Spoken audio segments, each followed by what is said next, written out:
Off the top tonight, a visit nearly a century in the making. This time tomorrow, President Obama will be in Cuba, ushering another chapter in U.S. relations. Of course, he set out on 15 months ago. The president will stroll the streets of Havana, meet with Cuban leader Raul Castro, and deliver a speech the White House says will touch on human rights. The trip comes after a breakthrough in relations between Havana and Washington, including the easing of travel restrictions. Our team coverage begins tonight with our colleague Calvin Hughes in Havana. We're now just 17 hours away from President Obama's historic visit here to the island. It will mark the first time a sitting American president has come to Cuba since 1928, nearly 9 decades ago. We know the president leaves Andrews Air Force Base at 2:05, landing at Jose Marti International Airport at 4:50. Will President Raul Castro greet Mr. Obama? Some reports say yes, others say Castro will not. We'll have to wait and see. Then it's on to the American Embassy to meet with staff members. The American Embassy officially closed in 1961. Fidel Castro calling it a nest of spies. But it then reopened officially in August of last year. Local 10 News was there for the flag-raising event. After leaving the embassy, we know that the president will take a tour of Old Havana, and then he will make a stop here at the cathedral. Today we heard from a top Cuban official who talked about what Obama's trip could mean to Cuba. We can speak frankly and openly about the differences of conceptions that we have, but not with the pretension that we will change you or you will change us, because it will be finally up to our populations, which are sovereign, to decide what kind of model, what kind of government they consider is better for them. We've spoken with a lot of Cubans about their reaction to the president's visit, and one person seemed to have a message for Miami exiles. El problema no es que piensen ellos, sino lo que pensamos nosotros. Ellos están quizás, no sé, en una situación más acertada que nosotros, pero nosotros no tenemos nada.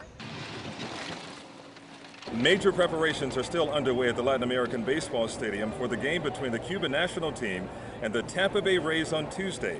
And today we heard a song that was very surprising to hear on Cuban soil, the national anthem, being played and sang by a Cuban choir of young people.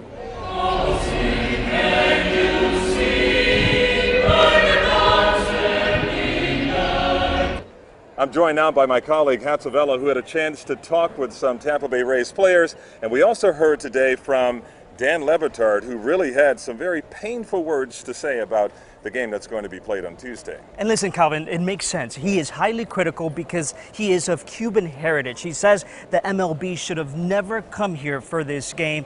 But then we hear, of course, from the Cuban players, from the folks in Tampa, they're so excited, not just because it's competition, but because it's history. Baseball bringing two old foes together. The love of the game is at the core of what they have there. And players from the Tampa Bay Rays thrilled at the chance to see the legendary baseball culture here in Cuba. We feel pretty lucky that we got picked. But the same union of two countries by way of baseball still pains some. And it just hurt my feelings. Usually funny, but Dan Le Batard is now tackling a tough and personal subject. ESPN gave this show, me, my father, the opportunity to go, and it was just heartbreaking to my mother. Couldn't even talk to her about it, and so I won't go. It was an ESPN promo he heard that sparked Le Batard to lash out. Too much pain associated with this, he says, especially with a small pocket of older exiled Cubans. We were chased through the streets with chains by the police for having different political views. My mother's uncle was in jail for a decade. He worries new relations, the president's visit, will not help the Cuban people. Miami understands, but I don't think anybody else understands. It'd be really hard to understand. But the game goes on, literally and figuratively, and players on both sides of the Florida Straits are ready. Cuban pitcher Livan Moinel says Cuba still has quality players, and he thinks they can put on a good show. So these players are looking for that competition, but one thing they don't want to miss is the President of the United States being at the stadium, Calvin. And he is going to be there with President Raul Castro, correct? Yes, that's what we hear. At this point, we're not sure if he's throwing out the first pitch, though. Not to mention, this is a rubber match between the Cuban national team and an American League Baseball team. The Baltimore Orioles actually beat the Cuban national team back in 1999, and then the Cuban national team beat them 5 weeks later in Baltimore. So it's on.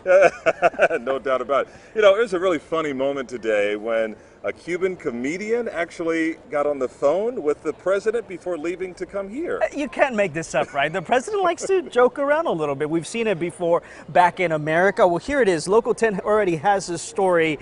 The comedian's name is Luis Silva, and apparently his character's name, Pánfilo. And so we hear that the president did have a conversation with Pánfilo, who's been trying apparently to call the White House for a long time. And the president spoke a little Spanglish. Let's take a listen. Ay, yo estoy hablando con Obama, pero Obama, the real Obama.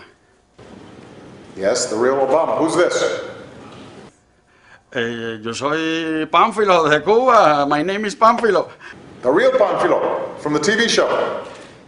Yes, del programa de televisión. Ay, me conoce. No me digas. ¿Qué bola? The president of the United States here is saying "que bola." I mean, you can't make this stuff up. It was a really funny moment. So we have a lot to look forward to tomorrow coming up when the president arrives here 5 minutes after the hour at 5 o'clock again. Will President Castro meet him at Jose Marti International Airport? Big question. So we will have to see, and of course we're following the president every step of the way, and we have you covered. So until tomorrow, we'll see you then. Carlos and Cheyenne, we'll send it back to you. Calvin Hughes and Hatzavella in Havana for us, and stay with Local 10 News for complete coverage from Cuba. We're going to have live reports of the president's arrival in Havana tomorrow at 4 o'clock.